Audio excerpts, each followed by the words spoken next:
amigos, hoy vamos a resolver los problemas de la segunda mitad de la sección 1 del examen de Matemática A del año 2016.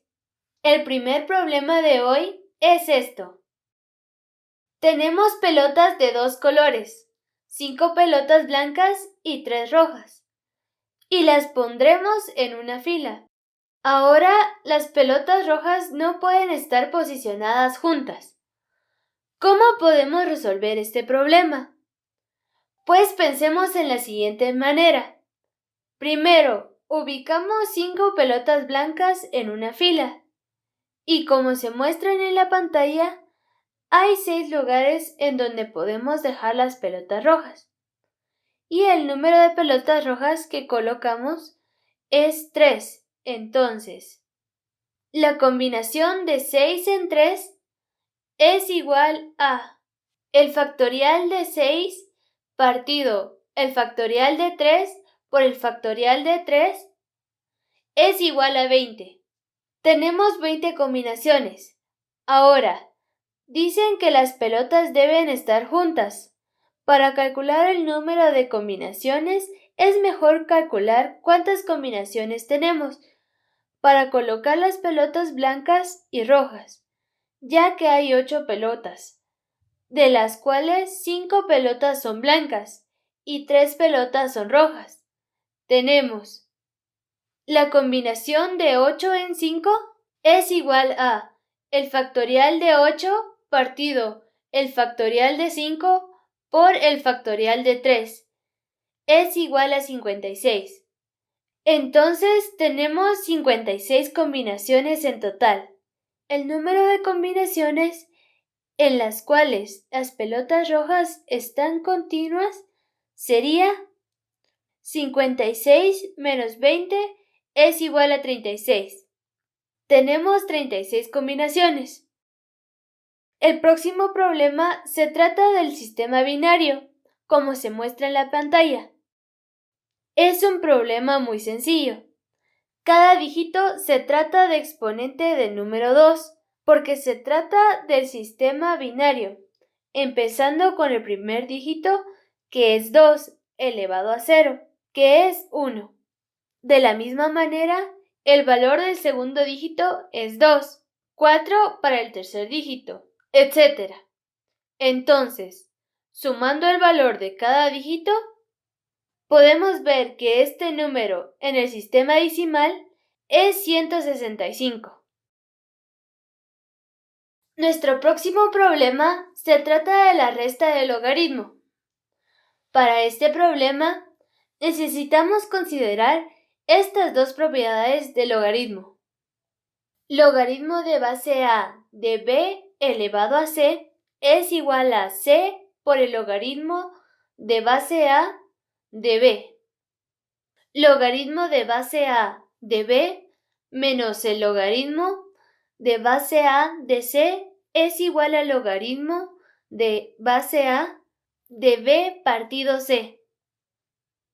Y 2 es el logaritmo con la base de 10 a 100. Hallemos la respuesta resolviendo la resta como se muestra en la pantalla. Tenemos logaritmo de base 10 de 2 y la respuesta es 2. Ahora tenemos este problema. Tenemos que calcular la distancia del punto 0,0 y la línea que pasa de A 2,3 y B 3,5, como se muestra en la pantalla. Primero, es necesario hallar la ecuación de la línea que pasa los dos puntos, ya que el valor de y aumenta 2 cuando x aumenta 1.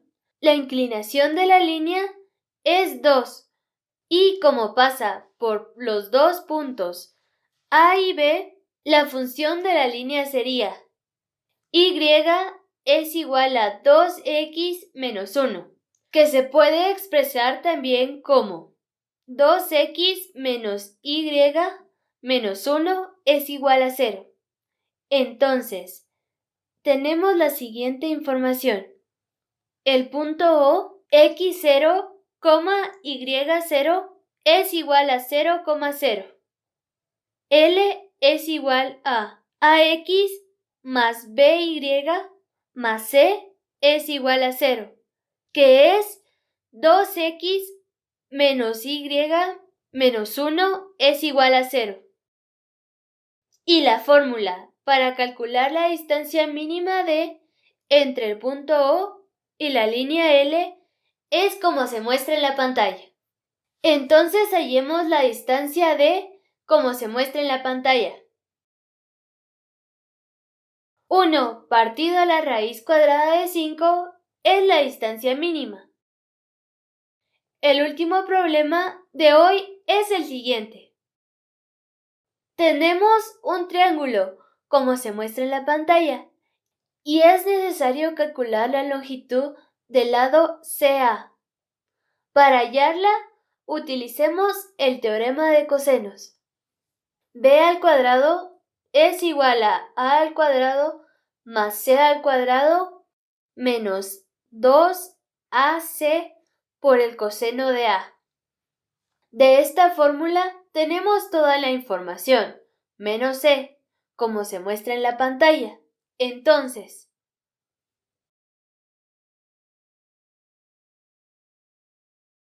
ahora tenemos. Entonces, aislando el término C, como se muestra en la pantalla, tendremos C es igual a 3 más raíz cuadrada de 22. La longitud de C o CA es 3 más la raíz cuadrada de 22. Hemos resuelto todos los problemas de la primera sección. ¿Qué les pareció? En el siguiente video resolveremos las siguientes 2 secciones. ¡Hasta pronto!